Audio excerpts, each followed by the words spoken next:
Welcome back, folks, to Love Remembers. Today is Sunday, June 1st. As I sit here watching all this chaos unfold around us, I decide I need to speak to you from the heart today because something very big just happened today.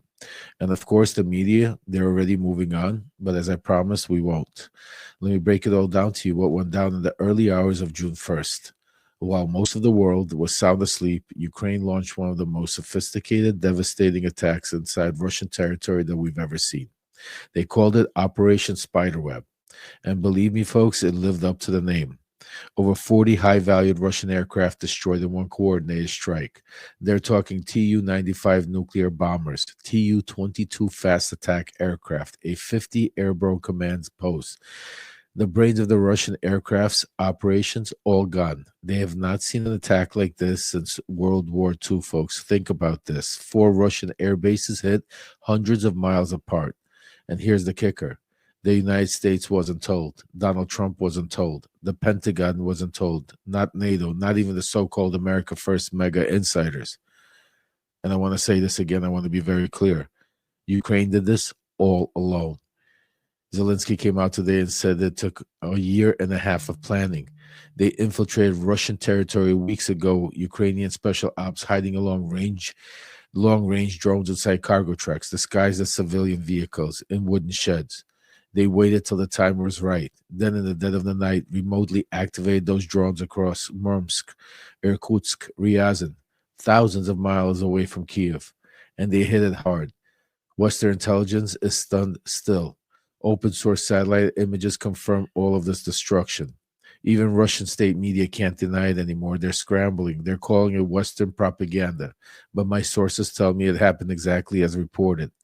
So, what is Donald Trump's response? Did he congratulate Ukraine? Did he praise this historic act of resistance? Absolutely not. Instead, he complained that he wasn't told. That's right. He went on his Truth Social, whining. What Ukraine didn't inform the United States in advance, saying, quote, "We should have been told. Americans deserve to lead." I want to break it all down to you. Donald Trump is really mad about this. He's mad that he wasn't at the center of the story. He's mad that he's lost control of Vladimir Zelensky. He wasn't in the room. He wasn't the one pulling the strings. And his promises to Putin are falling apart. And to him, it's unacceptable. It's not about strategy, folks. It's not about alliances. It's about his ego. Now, look, I know things feel very dark right now, and I feel it too.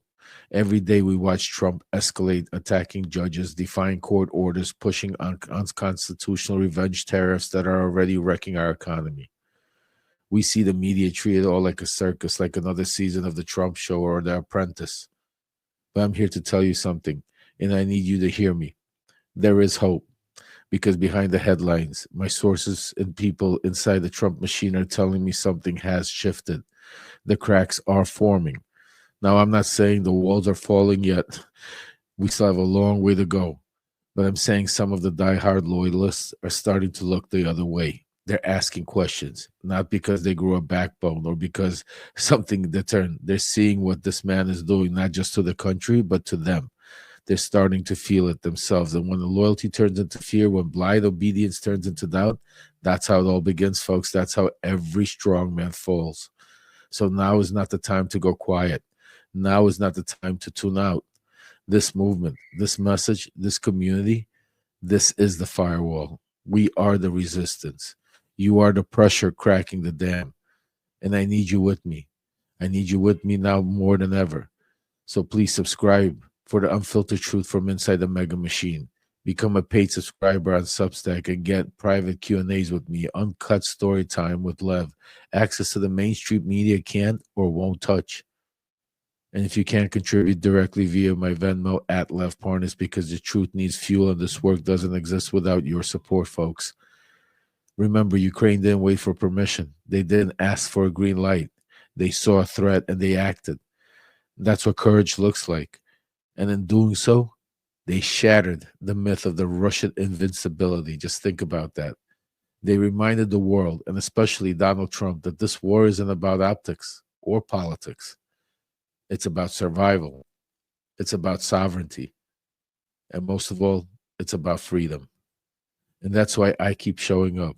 because I believe even now there's a future worth fighting for, even more stronger than ever. I believe the cracks in Donald Trump's machine are real.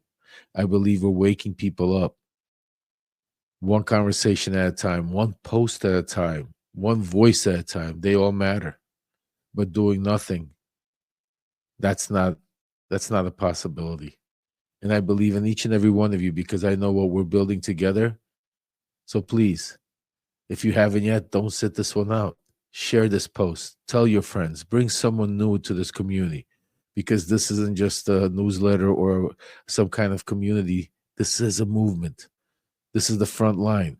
And when history looks back at this moment, it will remember who stood up, who stayed silent. So thank you. Have a great night. And this is Love Remembers.